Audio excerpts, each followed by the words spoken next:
Murthy Sandvaditam Gaganasadrisham Tattvamasyadhilaksham Ekam Nityam Vimalamachalam Sarvadhi Sakshi Bhutam Bhavadhitam Trigunarhitam Sadgurum Tam Namami.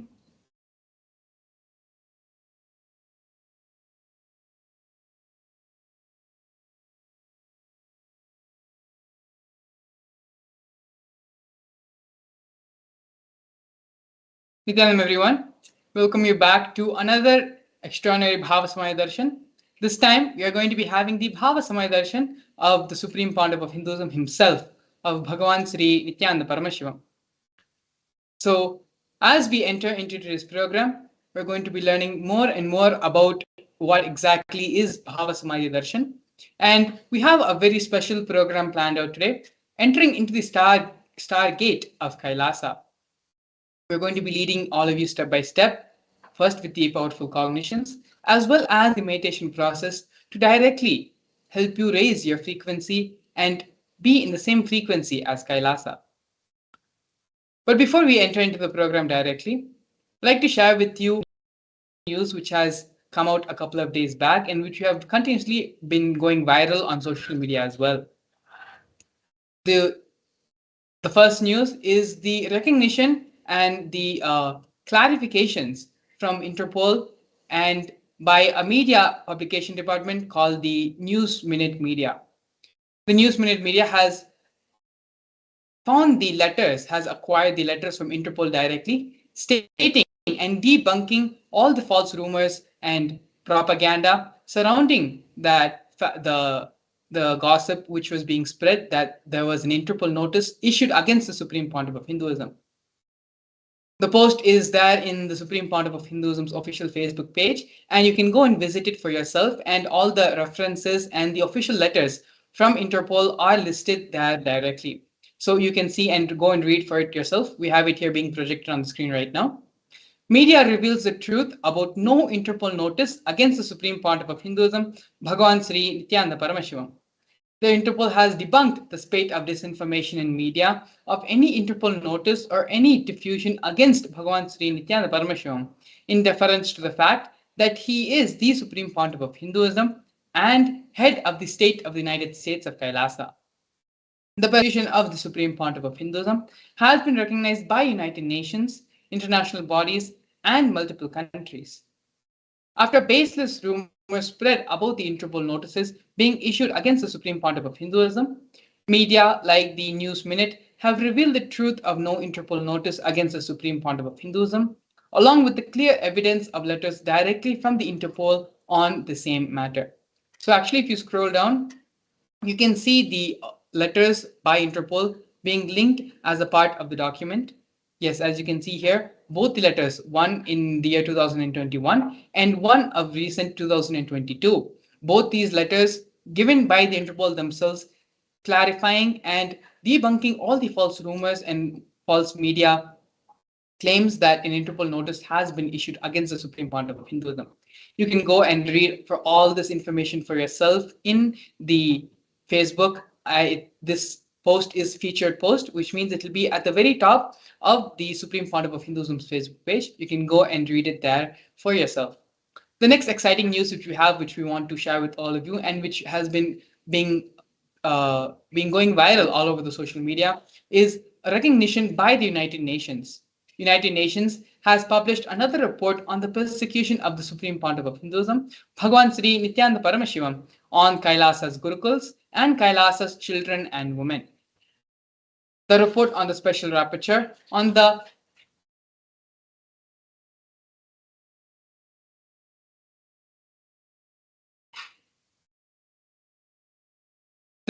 special rapporteur on the sale and sexual exploitation of children, including child prostitution, child pornography, and other child sexual abuse material on reparation for child victims and survivors of sale and sexual exploitation.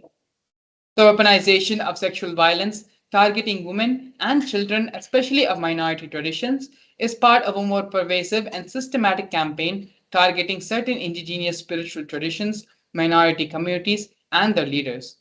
One such indigenous community is the AIASMT community. Yes, here you can see the from the official United Nations website where these posts and the reports have been published of Kailasa and of the persecution which is being faced by Kailasa and the Supreme Pontiff of Hinduism. Yes, here you can see a report on the sexual rapture on the sale and sexual exploitation of children, including child prostitution, child pornography, and other child sexual abuse material on reparation for child victims and survivors of sale and sexual exploitation. So apart from this, the other reports which were published on the United Nations were on the Supreme Pontiff of Hinduism and on Kailasa's Nithyananda Gurukul. All of these also are linked in the Facebook page, which this is also a featured post, which means it will be there on the top of the Facebook channel. And if you go and see, you can read for all the reports by yourself, and you can the links where it's being published in the United Nations as well has also been linked in the Facebook post. So all of this is free for you, and please do take a few moments to share this with your friends, family, and social circle as well. It's good news, and the recognition which the Supreme Pontiff of Hinduism is receiving, that the international bodies are coming to understanding and coming to the realizations of the illegal persecution and the destruction which is happening on minority traditions of Hinduism. And so with this, we're going to be entering into the grand narrative of the Supreme Pontiff of Hinduism, Bhagavan Sri Nithyananda Paramashivam. The Supreme Pontiff of Hinduism was born on the 3rd of January 1978 in the holy town of Tiruvannamalai in South India.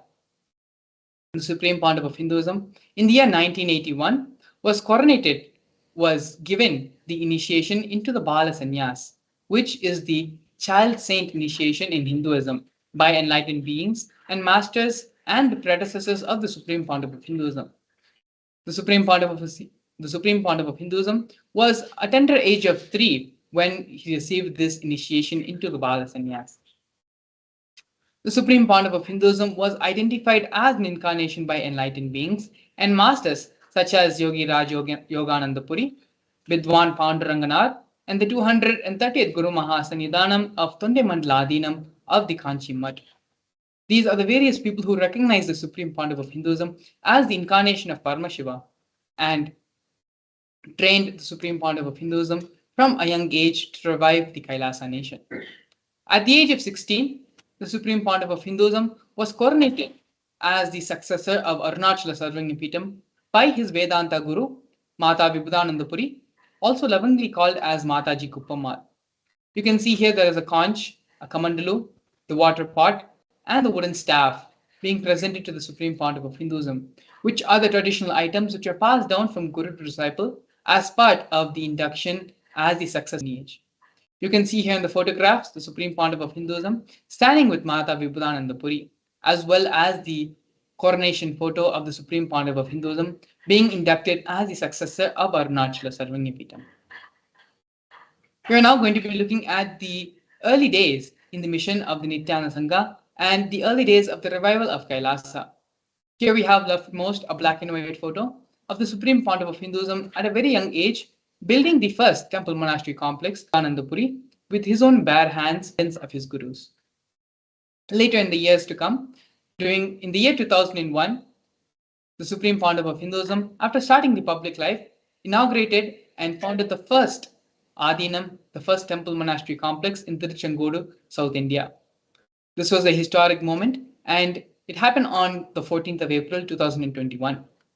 If you see on the photo in the left-hand bottommost corner, the Supreme Pontiff of Hinduism, in his own handwriting, has annotated the event, the special occasion, the historic moment, and in his own handwriting, the noted down the date as well as the happening of the day. A year later, on the 4th of November, when the Supreme Pontiff of Hinduism was 24 years of age, the Supreme Pontiff of Hinduism established the Adi Kailasa Sarvangapeetham, the headquarters in South India. By the year 2004, when the Supreme Pontiff of Hinduism was 26 years of age, the Supreme Pontiff of Hinduism started conducting the mass living enlightenment initiation conventions all across the globe in various cities and countries around the world. These processes included taking people through powerful cleansing processes of the seven energy bodies. In the year 2005, at the age of 27, the Supreme Pontiff of Hinduism was welcomed with the proclamation message by the mayor of St. Louis, Francis G. Slay.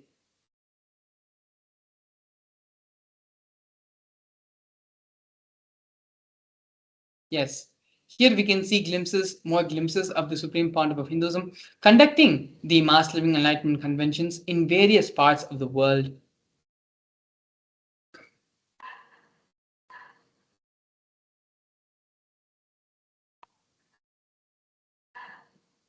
Here, during the Kumbh Mela festival, which is one of the world's largest celebrated festivals, the Supreme Pontiff of Hinduism is initiating thousands and thousands of people into the mass living enlightenment. To all those who had gathered, all those who had come and visited and was a part of the Kumbh Mela celebration, both in the years 2015 and 2016 in the Ujjain Kumbh Mela.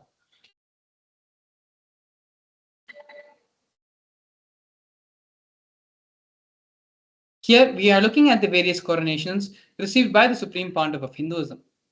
The first coronation the Supreme Pontiff of Hinduism received was at a very young age of 10, where the Supreme Pontiff of Hinduism was ordained as the 233rd Guru Mahasannidhanam of the Tonde Mandaladinam of Kanchi Kailasa Sarvangapeetham.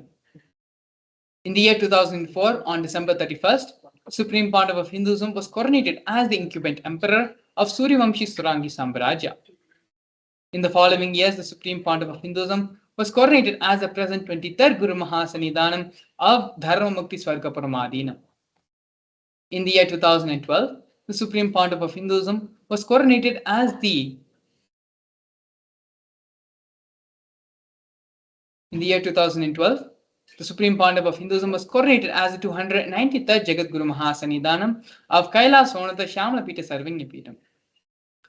In the year 2013, the Supreme Pontiff of Hinduism was coronated as the present Mahamandaleshwar, which is the supreme spiritual head of Mahanirvani Akhada, which is the largest apex monastic order. In the year 2013, again, the Supreme Pontiff of Hinduism was coronated as the 1008th Acharya Mahamandaleshwar, which is the head of all spiritual leaders of the Atal Akhada, which is the ancient apex body of Hinduism. In the year 2015, the Supreme Pontiff of Hinduism as the Supreme Pontiff of Hinduism by a congregation of over 1,000 Hindu pontiffs, Hindu leaders.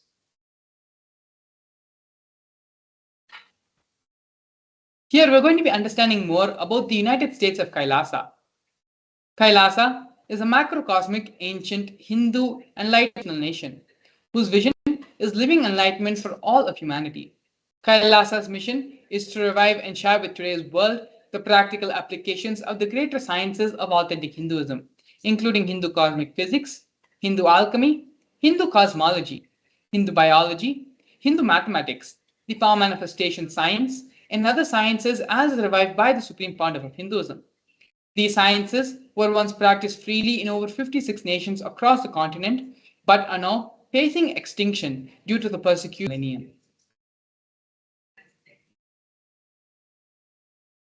Here we're looking at the 108 Sri Kailasas United Nations initiatives, which are to support a variety of humanitarian services, which collect an enlightened, peaceful, sustainable, equitable, resilient.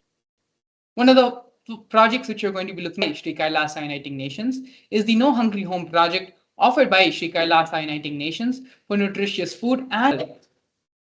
Over the past 27 years, Kailasa has served more than 1 billion meals.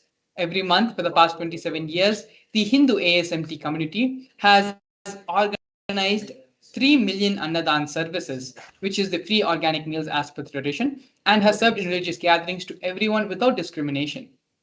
Almost up to 10,000 meals are served on a daily basis free of cost, and this number rises to 100,000 on festival days. As you can see here in the various photographs, the Supreme Pontiff of Hinduism himself is actively involved in the Annadan service with his own hands serving many of the devotees and disciples who has gathered.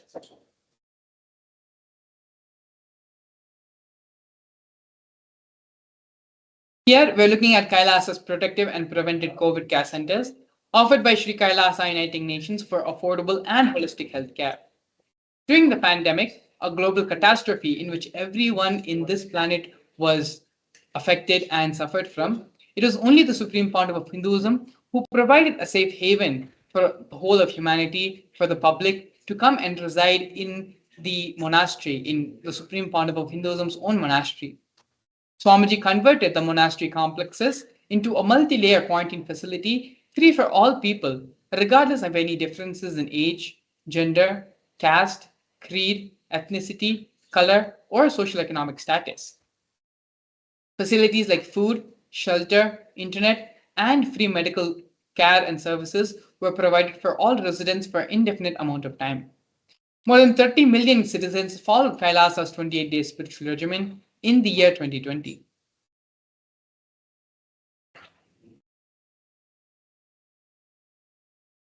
Here we have the offerings of the Nithyananda Hindu University and the Nithyananda Gurukul by Sri Kailasa Uniting Nations for education reform and development. The Nithyananda Hindu University was established by the Supreme Pontiff of Hinduism and is the world's largest Hindu university. The Nithyananda Gurukul, which was inaugurated on the 2nd of October 2006, was inaugurated by the Supreme Pontiff of Hinduism, revival of the ancient Adi Shaivite Guru-disciple education system, which is an authentic knowledge transmission system based on the principles of enlightenment. The Nithyananda Hindu University has more than 20 million enrollments, 7,000 free courses, and extended campuses in more than 150 different countries.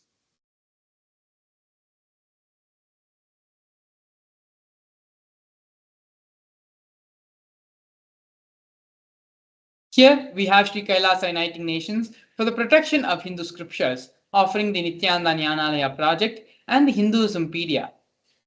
The Supreme Pontiff of Hinduism established the Nithyananda Hindu Jnanalaya project to collect and to preserve the 1 billion Hindu scriptures, while ensuring that knowledge is made accessible and shared free of cost to all, collecting and preserving 1 billion source books on Hinduism.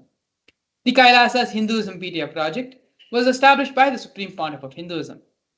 The Supreme Pontiff of Hinduism has collected 15 terabyte of digital books and rare manuscripts from all 19 Sarvanya Peetams, ancient mutts, and ashrams. More than 1 million pages on Hinduism, a collection of 22,000 digital books, 1,000 e-textbooks, and 100,000 articles on various topics of Hinduism. Not only that, but the Supreme Pontiff of Hinduism himself has authored more than 1,000 books in 3 languages, which have been translated into 50 other different languages, has published more than 10,000 articles, and has given 10,000 hours of free discourses with a combined view of more than 1 billion.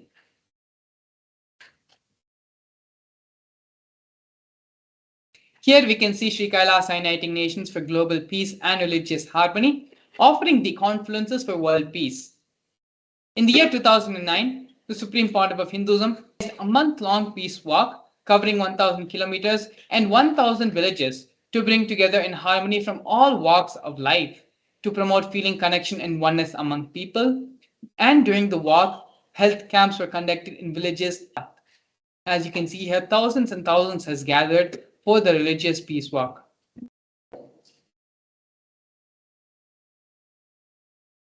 Here we have women empowerment programs offered by Sri Kailasa Uniting Nations for feminine empowerment and gender equality.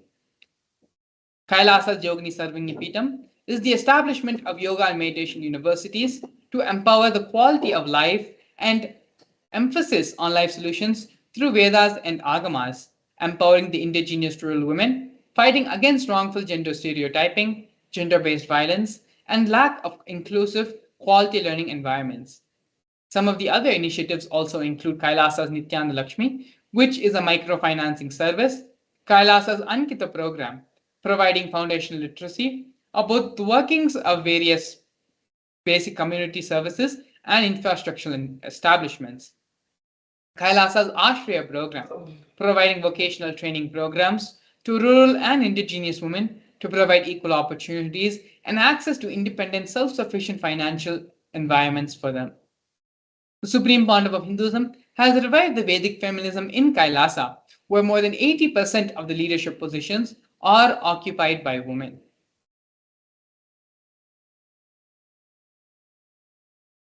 Here we have Sri Kailasa Uniting Nations for Yoga offering the Nithyananda Yoga. One of the many offerings in the Nithyananda Yoga are the Nithyananda Kriyas, which are 108 scientifically validated Kriyas revived by the Supreme Pontiff of Hinduism, specifically targeting the 108 major disorders and diseases such as diabetes, arthritis, blood pressure, rheumatism, and more. The Supreme Pontiff of Hinduism has also revived the ancient pole yoga, which is the Shivastambha yoga, and rope yoga, Kundalini Raju yoga, in which yogic asanas perform to create the yogic physiology, aligning it to the cosmic geometry that manifests superconscious powers. Not only that, but the Supreme Pontiff of Hinduism has also been awarded 2 Guinness World Records for the largest rope yoga, Kundalini Raju yoga, and largest pole yoga, Shivastambha yoga classes, bringing worldwide attention to these extraordinary forms of yoga. These Guinness World Records were awarded to the Supreme Pontiff of Hinduism on the 30th of September and 3rd of October, respectively.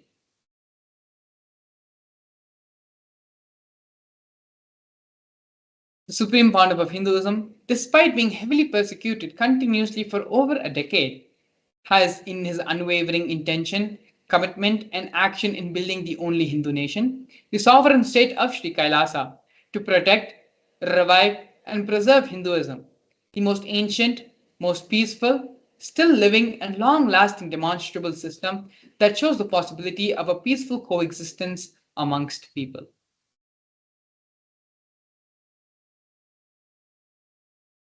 Here we are witnessing one of the most historic moments in the history of the Kailasa nation.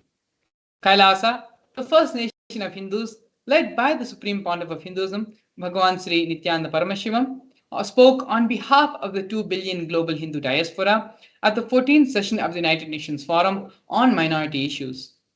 A significant milestone in the history of Hindus and the sovereign state of Sri Kailasa happened on the 2nd of December 2021.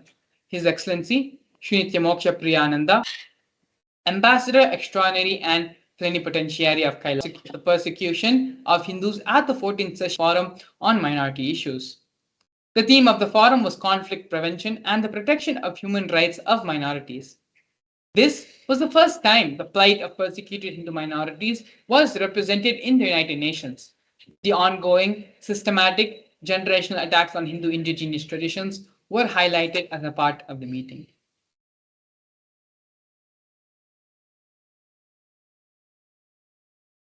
Here, we're looking at the intense lawfare and illegal harassment and unlawful persecution which has been ongoing on the Supreme Pontiff of Hinduism for more than a decade. Over 70 assassination attempts and physical attacks have been made on the Supreme Pontiff of Hinduism in India as well as in abroad. 40 attacks on community members, destruction of monasteries and temples, over 60 incidences of attacks, molestation, and rape of women and women monks, intense lawfare through the 100 false legal cases being put on the Supreme Pontiff of Hinduism, intersectional persecution using the entire government mechanism, politically owned media, police, judiciary controlled by politicians, and inciting mob violence through social media. These are just but a few of the many ways the anti-Hindu elements and the spiritual elements had tried to assassinate, had tried to illegally persecute the Supreme Pontiff of Hinduism. The Supreme Pontiff of Hinduism, unwavering and with his commitment and sacrifice for all of us, for all us Hindus, and for the rest of humanity as well, has built and created the Hindu nation, Kailasa, establishing peaceful place where Hindus can live and practice authentic Hinduism. One of the major contributions this Hinduism is making for the superconsciousness growth of the whole world is the power manifestation science. In this next segment, we're going to be looking at the power manifestation works, as well as the scriptural references of power manifestation, and a live demo where here during this program in the next segment, we're going to be seeing a live demonstration of the powers of third eye and specifically the power of consciousness over matter. So stay tuned, we'll be back after a short break to demonstrate the science of power manifestation and to show the live demonstration of these powers. A more intelligently connected world leads to a brighter future. and enlightened humanity leads to a better world. During the Paramashivam program, we help people to discover their superhuman possibilities and help them to find and achieve the true purpose of their birth by giving them the techniques, practices, and methodologies from the Vedagamas, the original source scriptures of Hinduism. The Supreme Pontiff of Hinduism is reviving the ancient original Vedas and Agamas in all its glory, in a user-friendly way for the modern mind. The Supreme Pontiff of Hinduism is transforming human beings into divine beings, reviving, initiating, and replicating the 463 powers from the Agamas revealed by Paramashiva.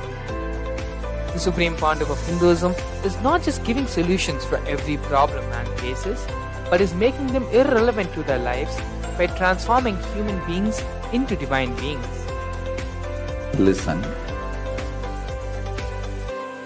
Any argument presented by your mind, body, your present reality to establish you are not you are not omniscient, omnipotent, omnipresent. Anything presented to prove you are not Paramashiva is illegitimate.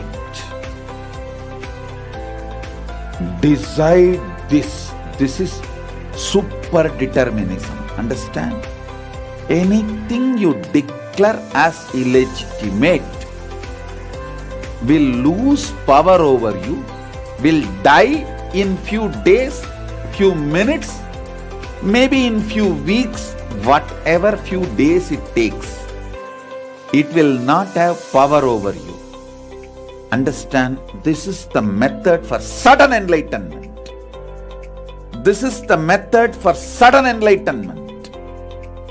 It happens by the Shaktipada. Here Paramashiva is sitting to tell you, you are Paramashiva, you are me, with Shaktipada and Shaktinipada. The Dvitiya Vijnasa Krama is an extensive and thorough yoga sequence to prepare your body to receive the experience being given by the Supreme Pontiff of Hinduism. Through the yoga, which is aligned as per the source scriptures laid down by Paramashiva and the Agamas, you break all the impossibility in your body and in turn break the very cognition of impossibility. The program leads you to go beyond your human frame and limiting human ideas, which prevents you from living your highest possibility. I will reach you wherever you are, whichever corner of the world you may be. I will reach you with enlightenment. Again I tell you, I am not here to prove I am God, I am here to prove you are God. Don't wait to become divine. Register now at paramashivoham.org.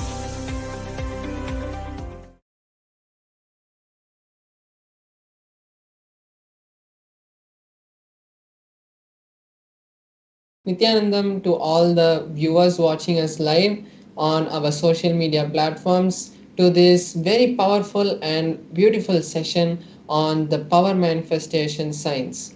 So in this session we are going to have a beautiful segment where we are going to understand the science of power manifestation, how power manifestation can be useful in our life, what is the difference between the siddhis and the shaktis, the source of these powers, and ultimately we are going to be having a live demonstration of the powers of Paramashiva. So now let us enter into this segment.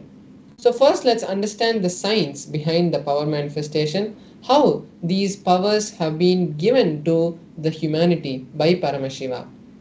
In the source scriptures, the Vedagamas, Paramashiva reveals in elaborate detail that every human is hardwired to manifest the 463 Shaktis of Paramashiva. Manifesting Shaktis are described in a detailed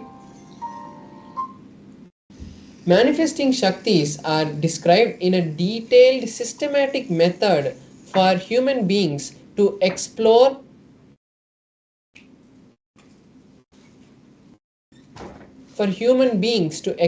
the various possibilities that have been given to us by Paramashiva. Shaktis manifest from the fundamental cognition that you are Paramashiva and not the cognition that you are a human, that you need to reach Paramashiva.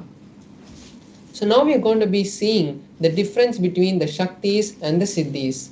Shaktis express, whereas the Siddhis manifest from the process when you perform various penance and you are striving for enlightenment. Some things that manifest at that time are the Siddhis, and the Shaktis are permanent, whereas the Siddhis are not permanent, and the Shaktis manifest through any human being, whether they are of any caste or any race or any background.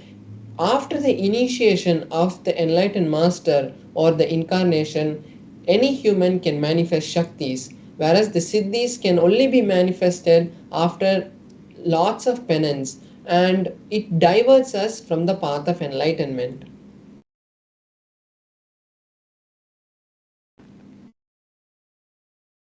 So now we're going to be seeing the 4 ways, the 4 methods that are used to validate, foolproof, and which are used to verify that these powers manifest from the ultimate space of enlightenment. So there is the Shastra Pramana, which is the source scriptures, the revelations from Paramashiva directly, like the Vedas and the Agamas, and any other scriptures that have been revealed directly by Paramashiva, like the Vijnana Bhairava Tantra, Guru Gita, and all of these scriptures which have been directly revealed by Paramashiva are the Vedagamas, are the source scriptures. Then we have the Apta Pramana, which is the experiences of the various rishis, incarnations, and the enlightened masters who have come even as recent as Satya Sai Baba or Maharishi Mahesh Yogi, and all these great beings who have walked this planet and taught humanity that there is a science behind getting these, becoming Paramashiva. Then we have the time-tested, foolproof experiences of the Supreme Pontiff of Hinduism, because every time the Supreme Pontiff of Hinduism had experienced something, he verifies it with the Shastra Pramana, which is the source scriptures, and then with the Apta Pramana, which are the experiences of the various enlightened beings who have come before us, and he verifies it with that, and after that he shares it to the world as his Atma Pramana. Then there's the Pratyaksha Pramana, which is the scientific study on these powers.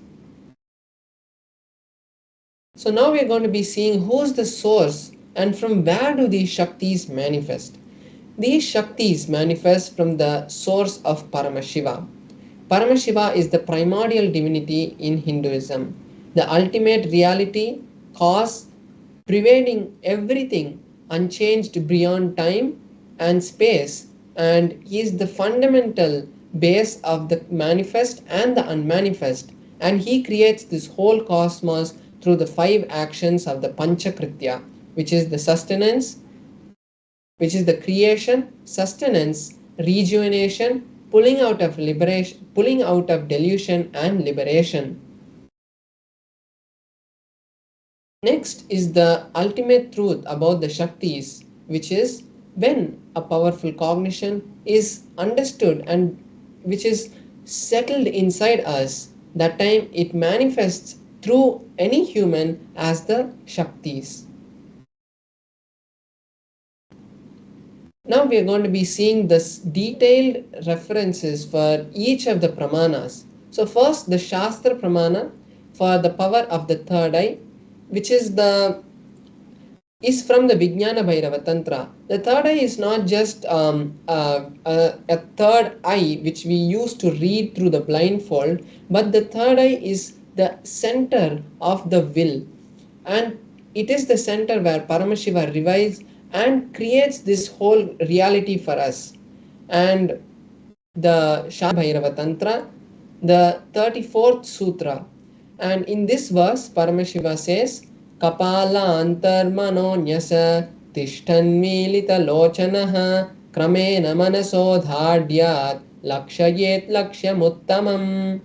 The translation is, by having the mind fixed on the inner space with the crown inside the crown center and sitting stably without any movement, having the eyes in succession to the third eye, by that stability of the mind and the inner space, one has the vision of the ultimate goal, Lakshyam, and is able to see any object or place beyond the sight, and he attains oneness with the source, Paramashiva. So here we can see how Paramashiva is telling us that when the third eye manifests, they have the ultimate oneness with Paramashiva. Next is the Apta Pramana, the experiences of various incarnations, enlightened masters who have come before us.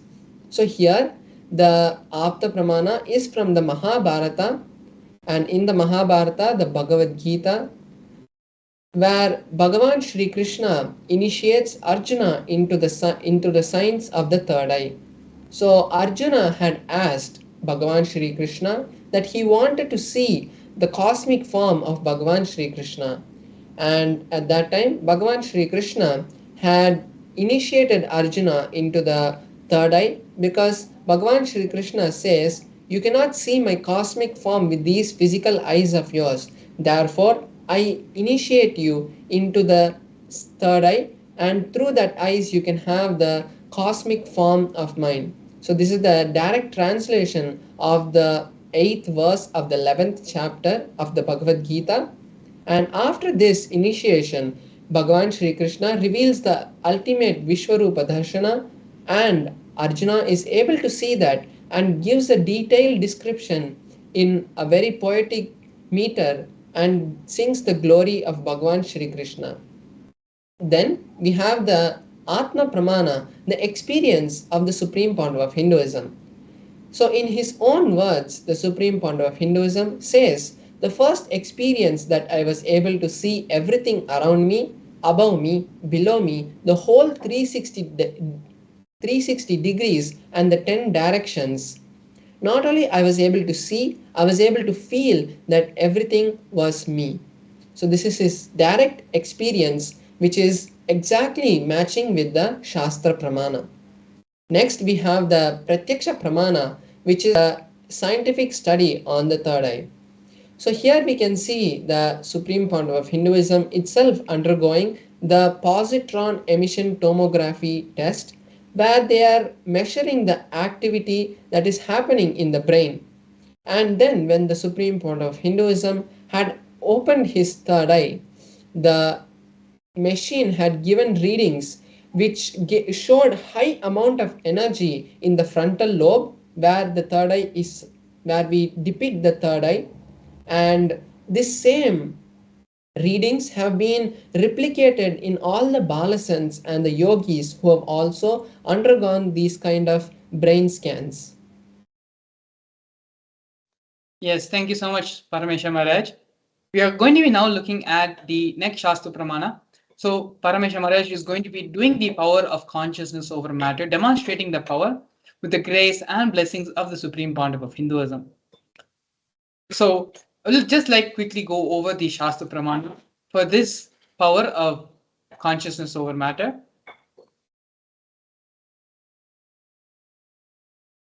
Kvachid vastuni vinyasya shaineerdrishtam nivartayet tajnanam chinta sahitam devi shunyalayo bhavet. Bhagavan Paramashiva says, having fixed one's eyes on a particular object, vastu, one would slowly withdraw the sight from the object, as well as slowly eliminate the knowledge of that object along with the thought and impressions of it. Then, O Devi, one abides in Shunya, the state where there is nothing other than this exists, which is the state of the all-inclusiveness of infinity. So this is the Shastra Pramana of the power of consciousness over matter. And so now we're going to be seeing a live demonstration of this power of consciousness over matter, where Paramesha Maharaj will be connecting with Swamiji and chanting the Mahavakya mantra. And through this power of feeling connection or of oneness, being in oneness with the avatar, with the master, Paramesha Maharaj is going to manifest this power now.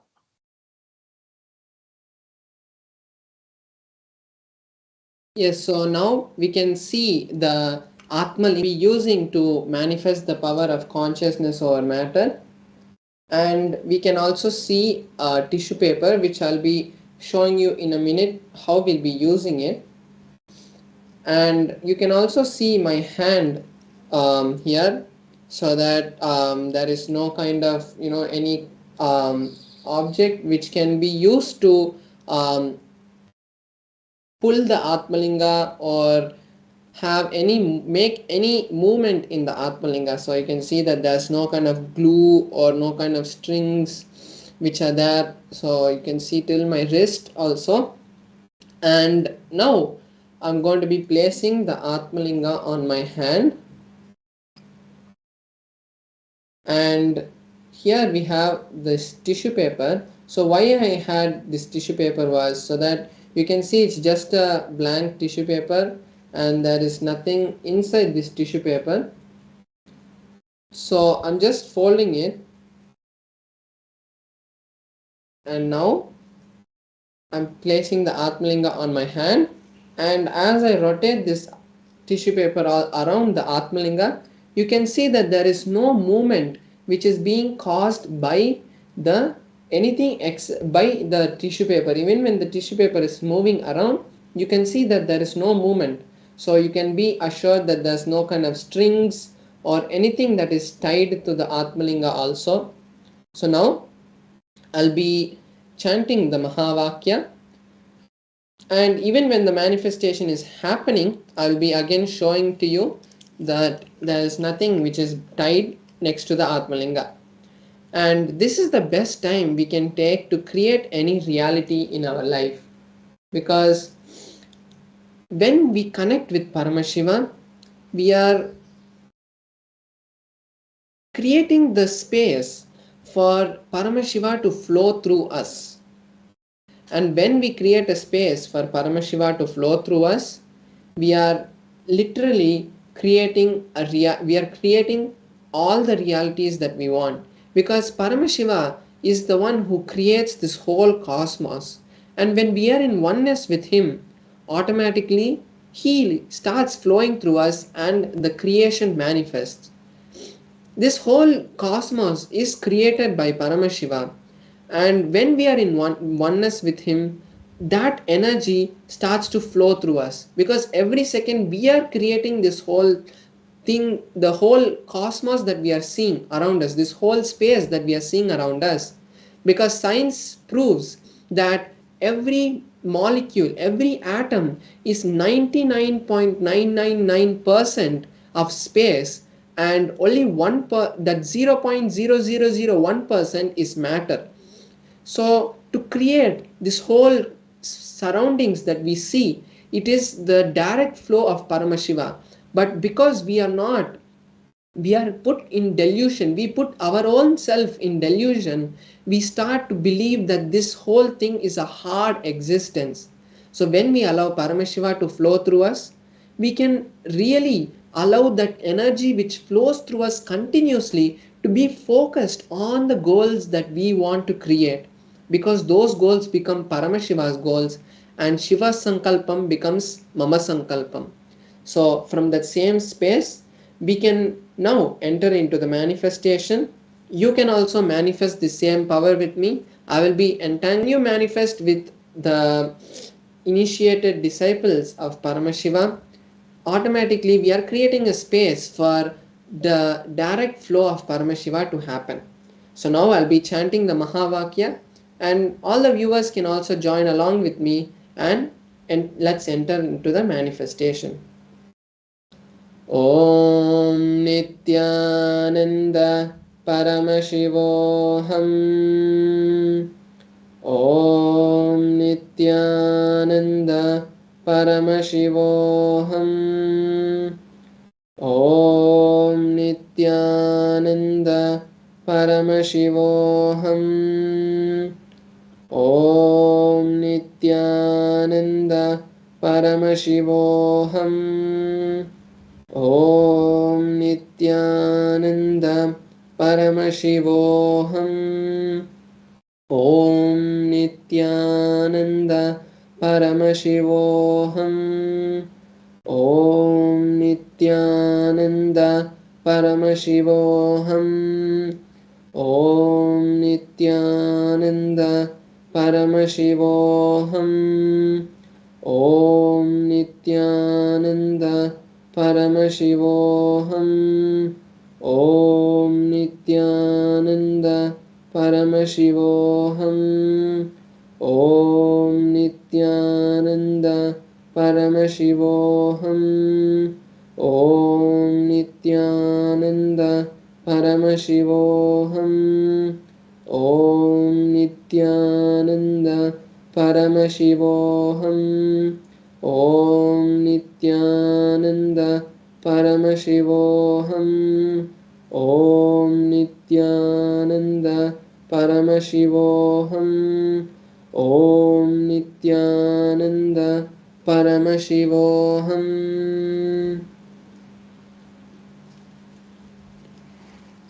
So now we have seen the beautiful manifestation of the Atmalinga rolling.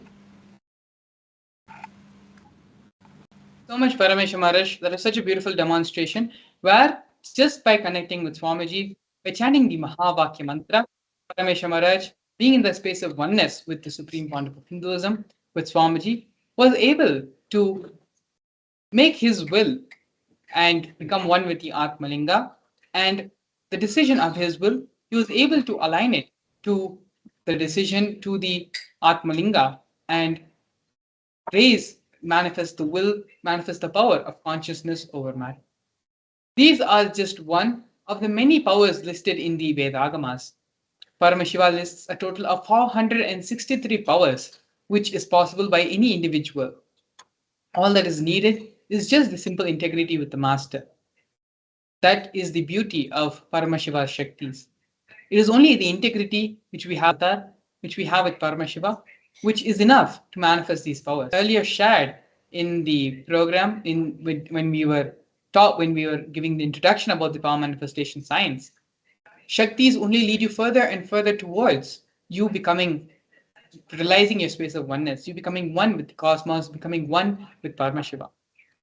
And what better way to understand and be in the space of oneness with Swamiji than today, when we're going to be having the direct darshan, the Bhava Samadhi darshan of the Supreme Pontiff of Hinduism, Bhava Samadhi of Bhagavan Sri Nithyananda Paramashivam. As we enter into the next part of the event, we're going to be learning about the advent of the Supreme Pontiff of Hinduism, advent of the avatar on it, how Swamiji happened, the story and leela of that. After that, going to be followed by a simple meditation process to allow us to help to that of Swamiji and open ourselves up so that we can have the full benefit of the Bhava Samadhi darshan.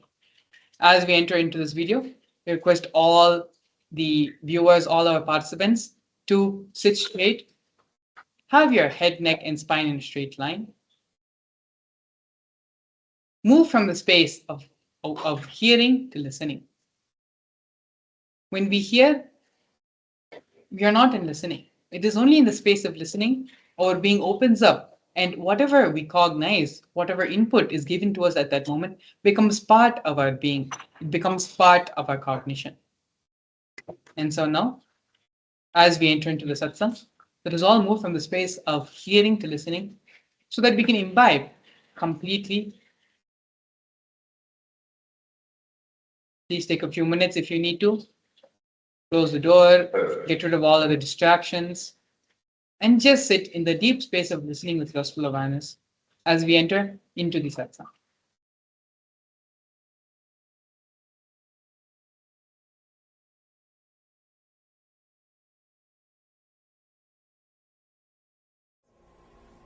Why incarnations happen on the planet Earth? Ramakrishna says beautifully. There was a big, beautiful garden with so many trees, with so many variety of flowers, with so many variety of fruits. 3 friends were walking near the garden. There was a big wall. One friend climbed saw the garden. Oh God, such a beautiful garden. He just jumped inside the garden. The second guy climbed the wall and saw the garden. He felt so beautiful, but he had a little bit of courtesy. He turned and said, "My dear friend," the friend who is below, he said, "My dear friend, there is a beautiful garden, come, I am going." He jumped and started enjoying the garden. The third guy, he climbed the wall. He saw the beautiful garden and he saw his 2 friends enjoying, and he understood the joy and the bliss which they are enjoying. Then he decided, no, I will go down and tell all my people there is such a beautiful garden, and I will bring them all, make them enjoy this garden. The man who comes down is incarnation. The man who descends from the divine is incarnation. The person who comes back to the planet Earth to tell you about the divinity, to make you realize what he experienced, he is called incarnation. Scientist is a person who creates a formula to understand the things of the outer world. For example, Newton saw something happening in his garden. He saw the apple falling from a tree. Suddenly some understanding came to him. He understood something. Why this is falling? What is happening? Why it should not go up? Why it is coming down? He started thinking. Some understanding happened to him. The glimpse of truth happened to him at that moment. Immediately, he analyzed, created a formula so that everybody can understand what is happening when things fall. Theory of gravity. He created a formula. Scientist is a person who creates formula for the outward things, for the things of the outer world. Same way, mystic, spiritual mystic, enlightened person is a person, master is a person who creates the formula to reproduce the inner world experiences.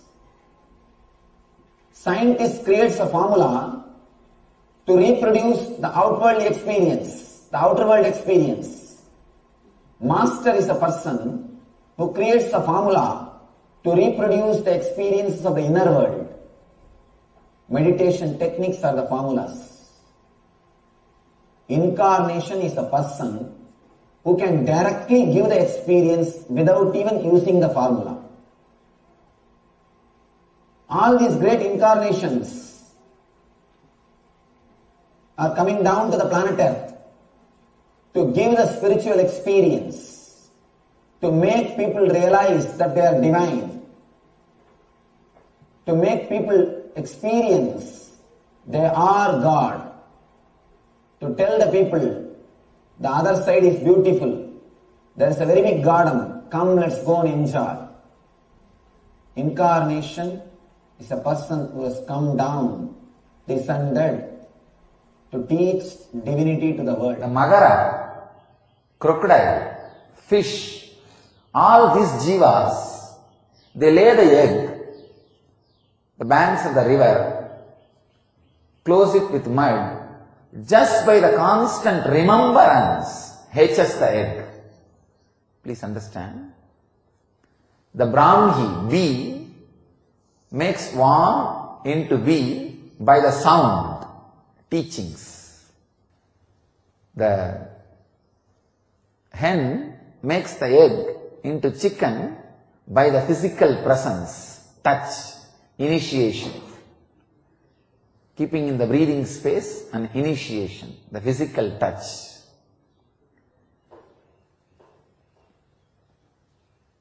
Magara, crocodile, tortoise, fish, all of them hatch the egg and make the egg into fish or crocodile or tortoise just by remembrance. Master hatches you through all these three. Through his teachings, first level. Through the initiation, second level. Through constant remembrance of you, wherever you are, he hatches you into a new being. He makes you into very his self. First, the words, teachings, then the touch, sparsha, initiation, then wherever you are, because constantly you are connected to him, how you remember him, he goes on remembering you. I can see very clearly. Millions of people are living inside this body. Whoever is remembering, they are all living inside this body. Each cell is responding independently to all the people who are remembering this body. That is why the enlightened beings, the incarnations, will be available in the form of Divya Sarira even after they leave the body. When they give initiation to a disciple, they take a vow. Till you become enlightened, I will be available to you even if I leave the body.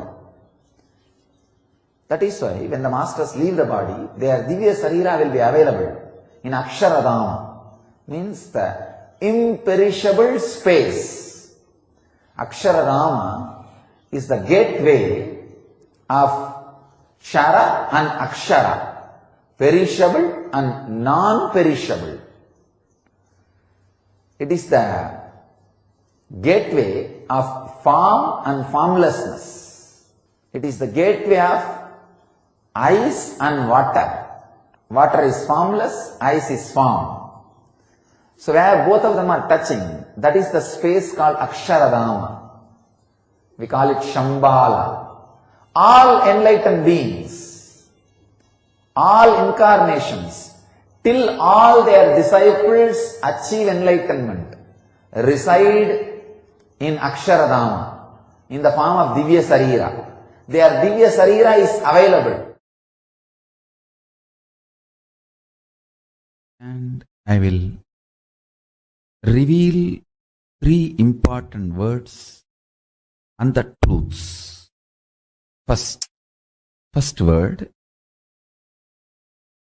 natural selection. Second word, artificial selection. Third word, conscious selection. Let me expand on this truth. In the evolution of life,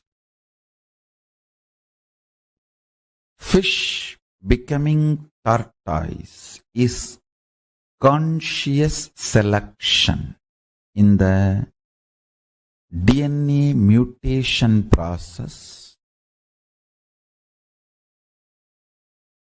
Listen carefully. In the DNA mutation process, consciousness goes through a natural selection process. Maybe I can use a better word, conscious natural selection. The consciousness of the fish, through the natural selection process, evolves in its DNA levels through various mutation. Understand? No DNA mutation is an accident. It is surely for the sake of better way of existence. By the very tendency of the consciousness is expansion, survival and expansion, living and enriching. The very DNA's programming is integrity, authenticity, responsibility, enriching. It is integrated to its existence and authentic to its experience of identity, I, and it takes responsibility for further expansion, enriching. Because of the fundamental quality of the consciousness, consciousness goes through a natural in the DNA mutation. And fish becoming tortoise is an example for this conscious natural selection process. Second, conscious artificial selection. Example for this is human beings breeding various types of dogs. Various breeds and varieties of dogs. First,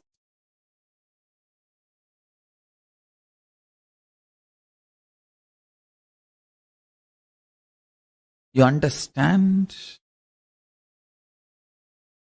the dogs fear, greed,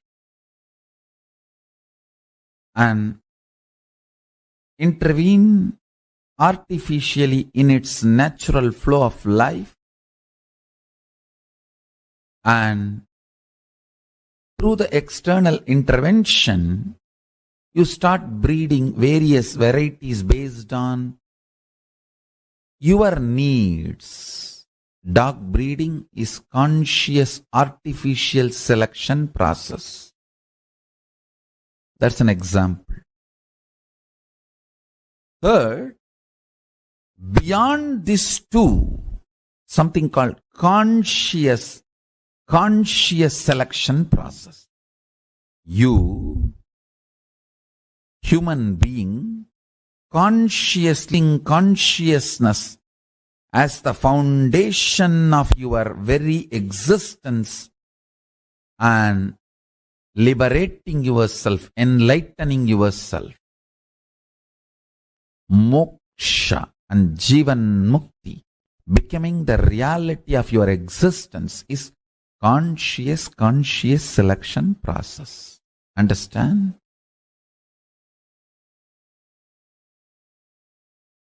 For this process,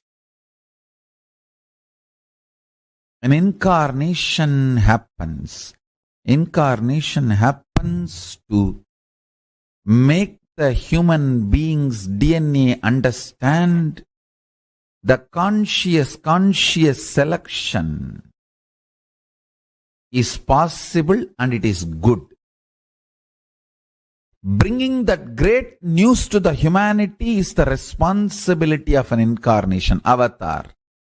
Avatars happen for this vision. Listen carefully.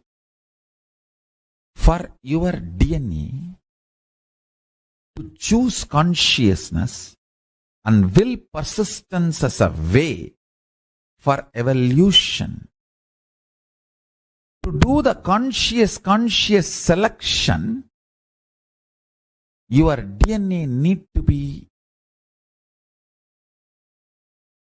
introduced to its higher possibility. If your DNA decides to do conscious selection and decides to evolve its DNA through the mutation through will persistence, where it is going to land, what it is going to achieve.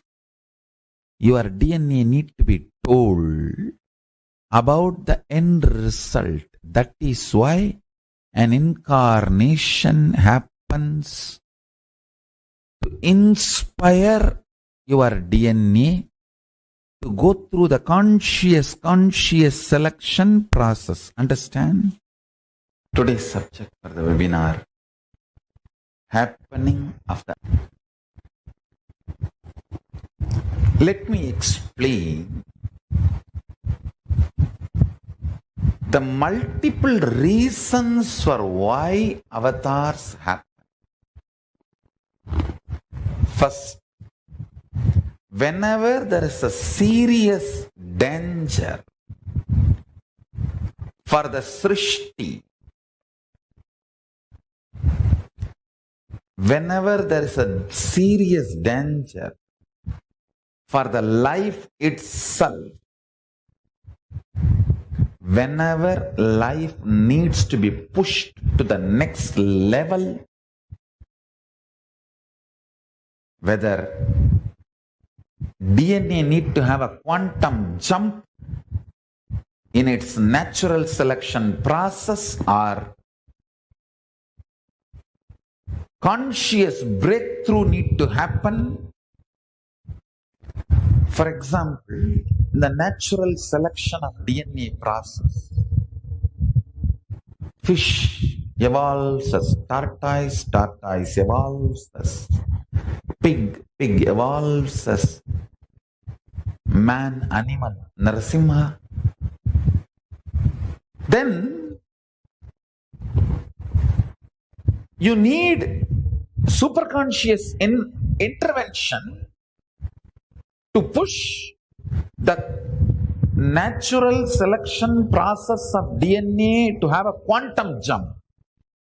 See, from man, animal, jump to an animal, listen carefully. From man, animal, jumping to an animal without consciousness is easy. It may have the form of a man, but it will not be completely carrying the consciousness of a man. So, from man, animal, if the jump has to happen to man, human being, not just DNA need to evolve through its natural selection process, conscious intervention is required.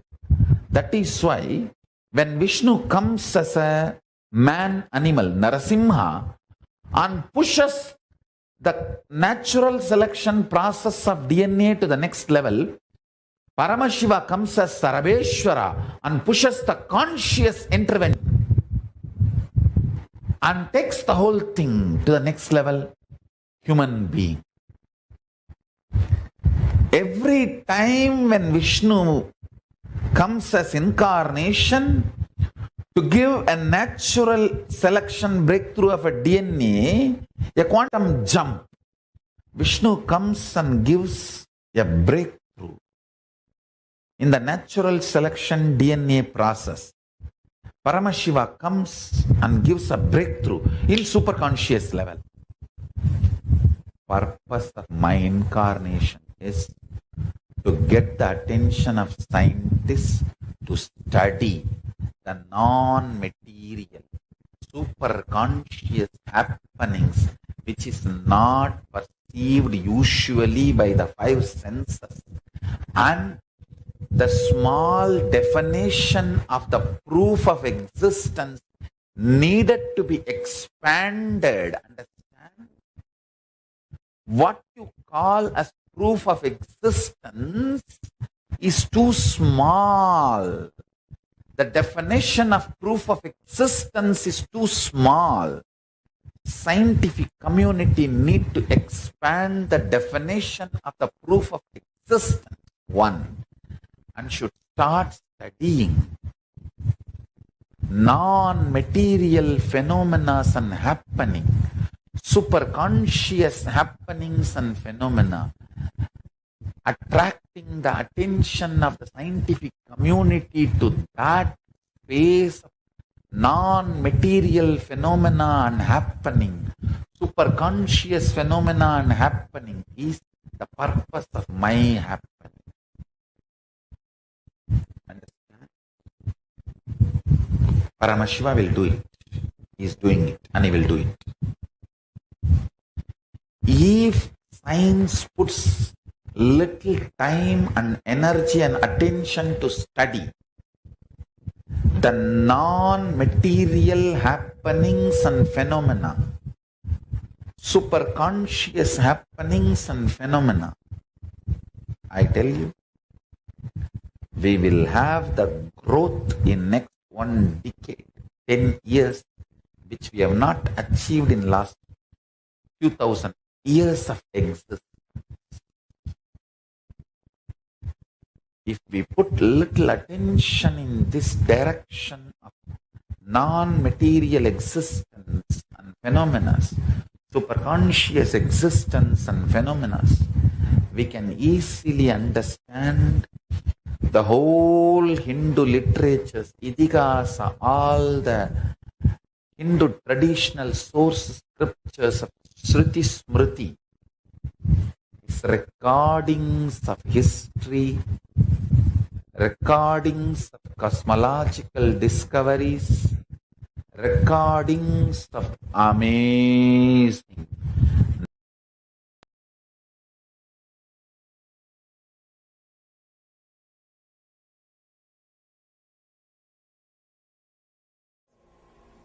Why incarnations happen on the planet Earth? Ramakrishna says beautifully. There is a big, beautiful garden with so many trees, with so many variety of flowers, with so many variety of fruits. Friends were walking near the garden. There was a big wall. One friend climbed that wall, saw the garden. Oh God, such a beautiful garden. He just jumped inside the garden and started enjoying. it will be history. I will make sure the scientific community's attention is drawn to study non-material phenomena and happenings. And I will make sure science expands its definition of proof of existence from the mediocre definition which we are having. Anything can be perceived commonly. Understand? This scale of proof of this scale called proof, this scale used as a proof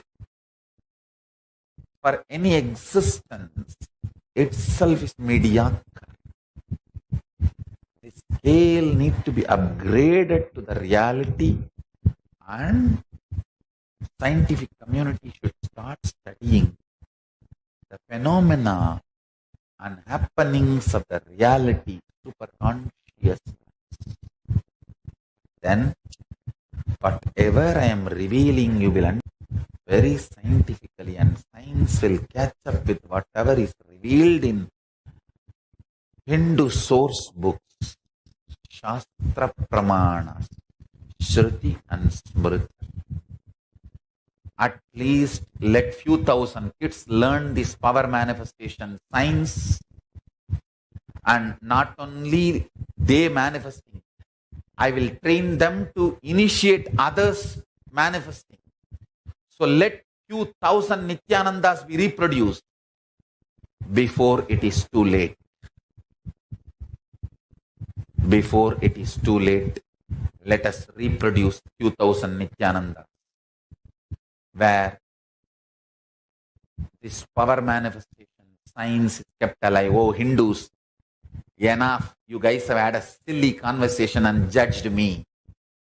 I am not attacked because of my so-called right wrong, keeping this science of enlightenment of Hinduism alive.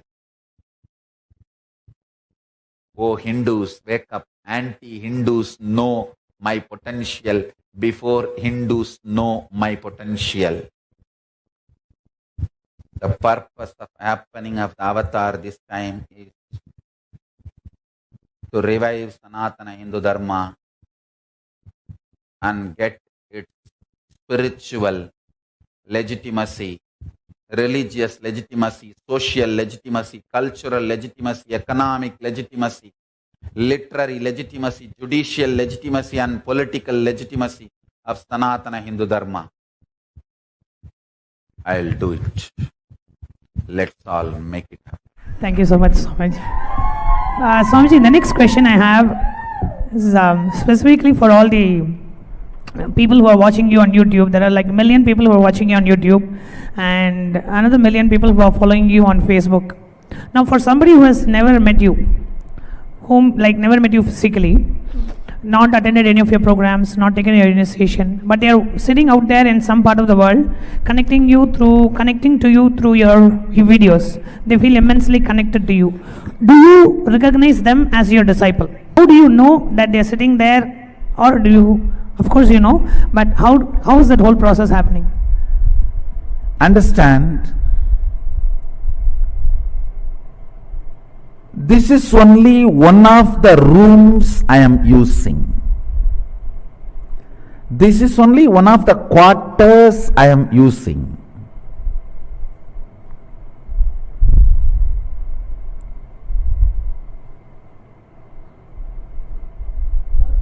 Just like Bengaluru Adhinam as one of my quarters and many other Adhinams as my quarters, as on now I am using only Bengaluru Adhinam quarters, does not mean that is only mine. All the other Adhinam quarters is also mine. Same way, this body which I am using is only one of my quarters. When you say, people who have not met me physically, but listening to my discourses, watching and feeling connected, understand, discipleship is not restricted just to this body. In multiple planes, I exist. In multiple planes, I operate.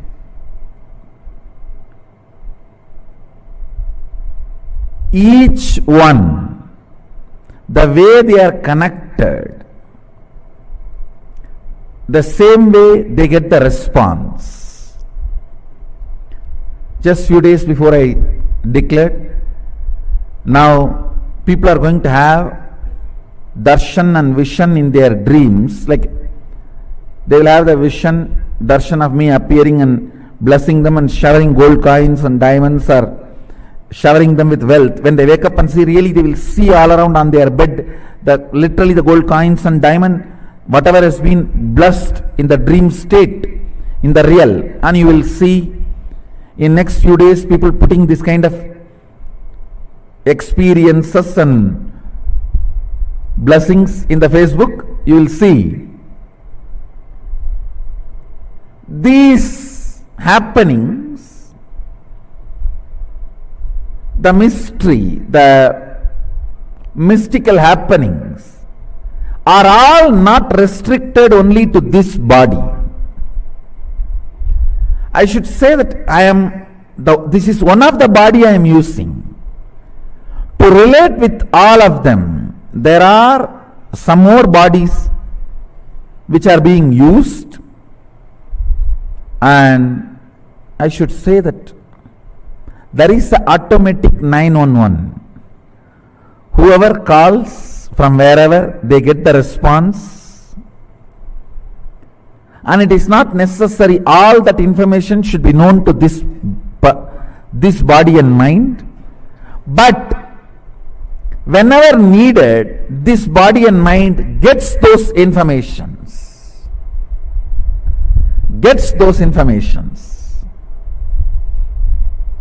And whatever is needed gets done through this body.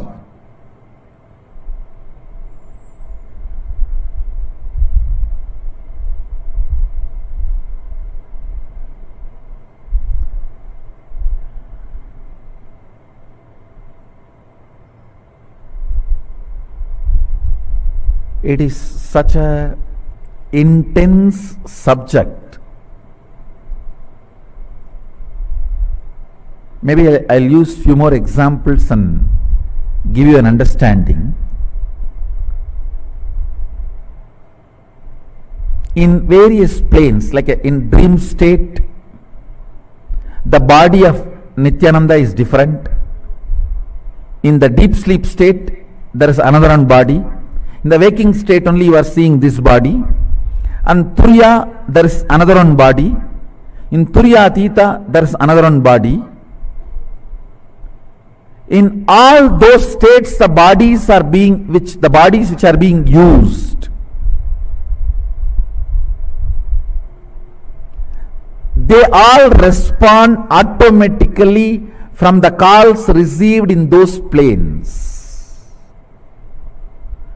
So this body is only one of the centers I am using. That is why when people call, pray, automatically they get the response. When it is brought to me, I download what has happened during that time and give them extra information, that's all. But I myself, this body and mind does not necessarily need to be involved during the prayer or the answer. Action and response happens without even this body and mind knowing or getting involved. So wherever you are, understand, and you are calling this form, this name, feeling connected, immediately Sadashiva responds. Understand, this form and the name is the gift to the universe by Sadashiva. I am also enjoying it like you are all enjoying it.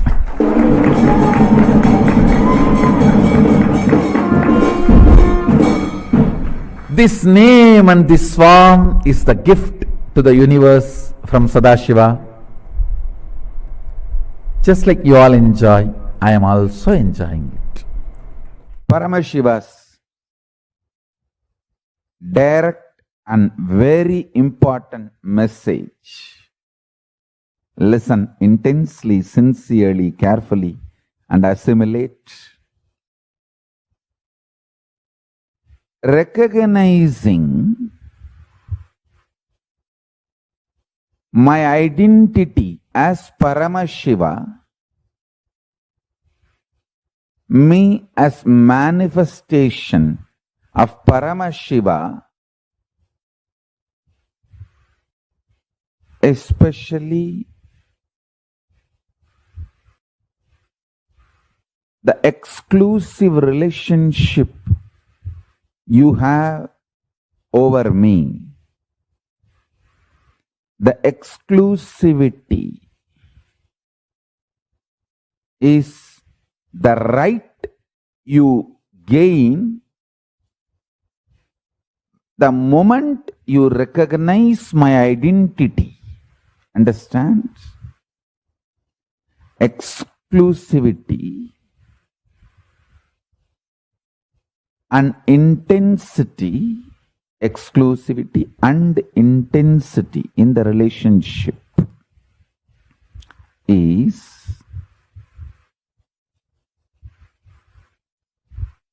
the right you gain the moment you recognize the moment you cognize my identity as Paramashiva. Understand? Listen to this very intensely. Keep two mirrors. Sit in such a way in one mirror, your face will reflect. In another mirror, this world, naturally the world only will reflect. Maybe you can sit next to the window, keeping the mirror, showing the sky. Listen. In reality, both mirrors are mirroring two different dimension, face of you. How much you feel you are your body, how much that is true, more than that you are cosmos is true. You are part of this cosmos. You are verily, if I have to make more proper statement, you are verily the core and source of this cosmos consciousness. See, just like Paramashiva has 25 faces, you experiencing your body as you is one face of you. You experiencing your mind, emotions as you is one face of you. You experiencing your deep sleep state is one face of you. You knowing this whole cosmos is you is one face of you. Understand, if you recognize my identity as Paramashiva, you will recognize your identity as Paramashiva. If you recognize your identity as Paramashiva, one of the face of you is Paramashiva, you will simply recognize, I am Paramashiva. In these two, any one happens, you won the game. Life is all about that. That's all. Life is too simple. It's all about living after recognizing your identity as Paramashiva or my identity as Paramashiva. That's it. I tell you. When I recognized Arunagiri Yogeshwara, my guru's identity as Paramashiva, I said, Shivaya Namaha. When I recognized my identity as Paramashiva, I just said, Shivoham. Understand? Living either as Shivaya Namaha or Shivoham.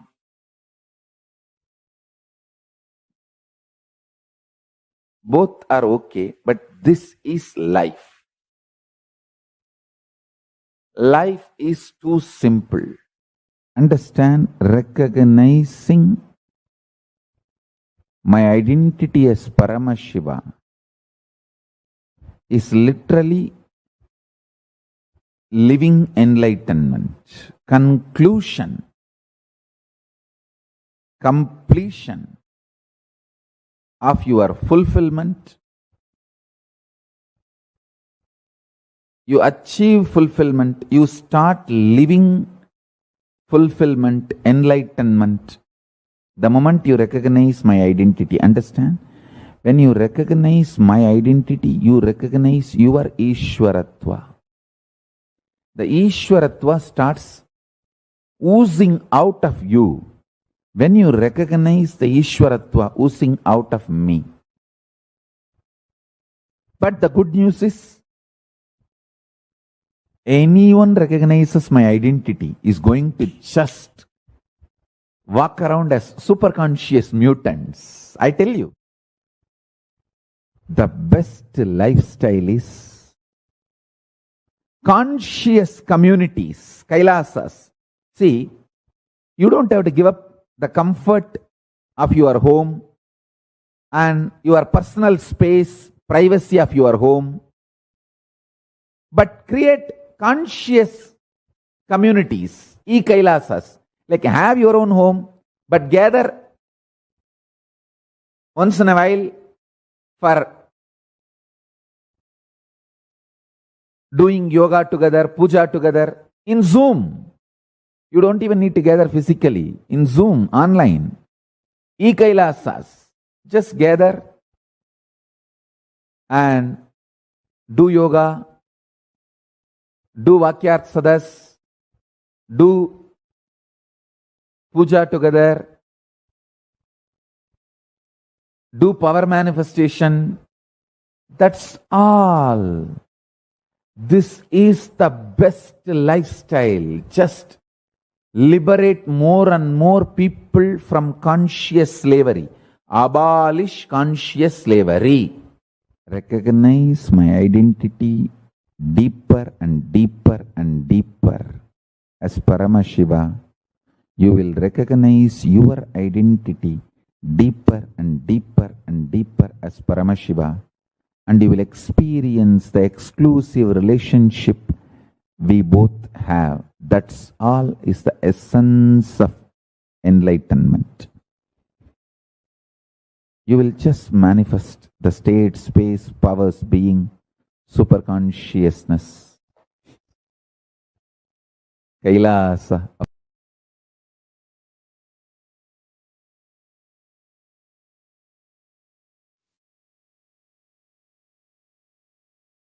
Yes, very beautifully, the Supreme Pontiff of Hinduism, through a series of various discourses, various satsangs, has expanded on the concept of, not just the concept, but expanded the reasons behind why avatars happen on this planet Earth. When an avatar happens, what is the avatar mission which he does, how he raises the superconscious energy of humanity to a whole different level.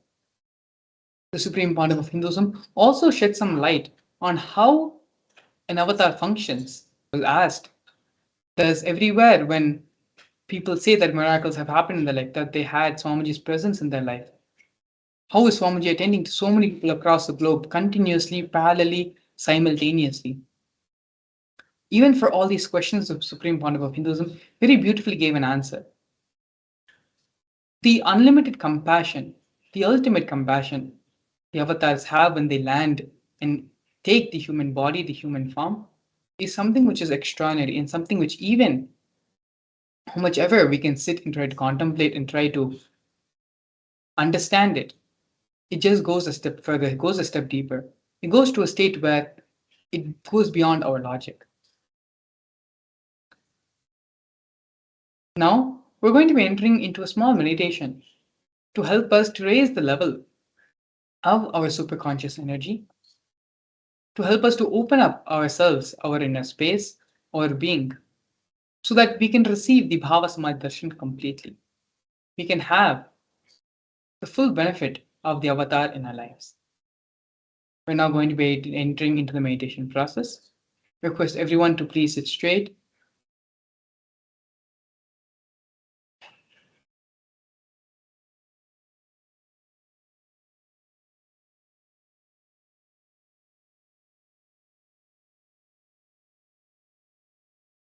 This meditation will be a guided meditation.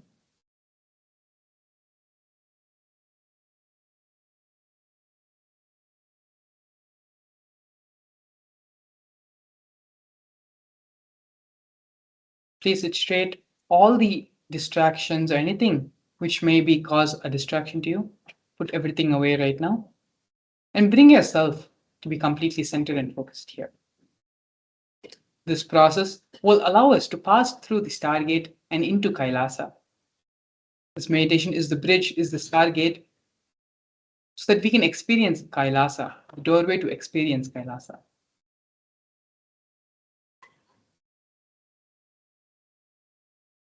Take a few minutes. If you need to use to the bathroom, go use the bathroom, come back, settle down. Settle down.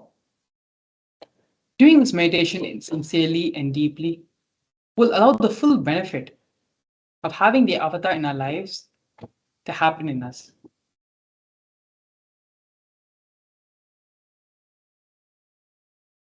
Once we've all settled down, let us now enter into the meditation.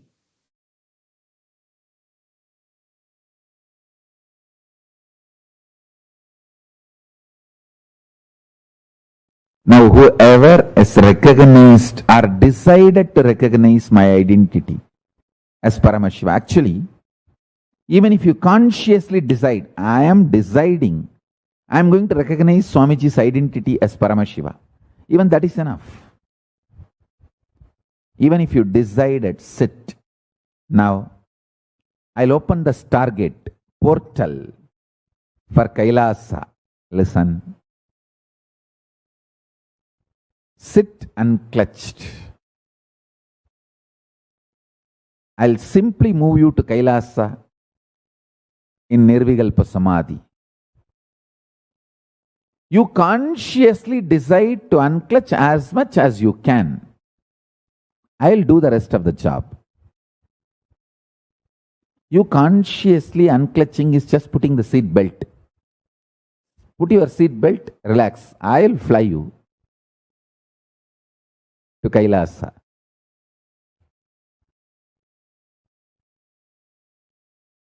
Absolutely safely. See, Paramashiva sits in Nirvikalpa Samadhi in Kailasa. Parandama sits in Badrigashram. In India, there is a place called Badrinath Temple, Badrigashram. Parandama, Vishnu sits in Samadhi, Nirvikalpa Samadhi in Badrigashram. Brahma sits in Nirvikalpa Samadhi in Pushkar.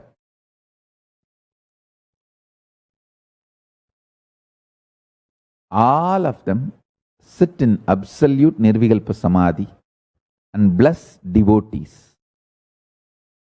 Now, you just unclutch as much as you can. That's all.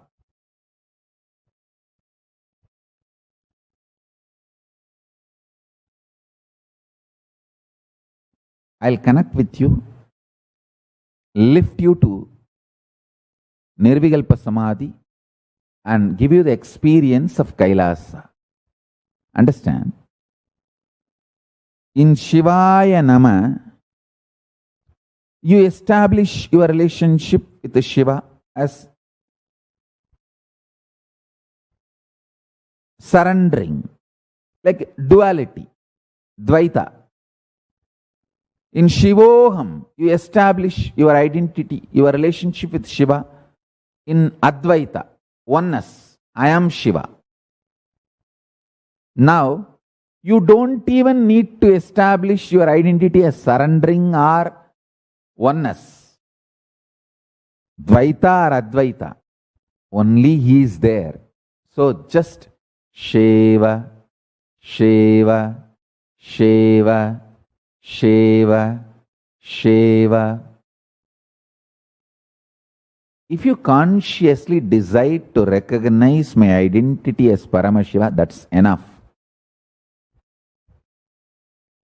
That is enough. That gives me the right. And that gives me actually the responsibility. Now I am bound to raise you to Nirvikalpa Samadhi and give you the experience and enlighten you and take you to Kailasa. Give you the ultimate, the state, space, powers, being, superconsciousness and Kailasa of Paramashiva. Now I am bound by the very nature of the cosmos, cosmic law. I have to enlighten you now.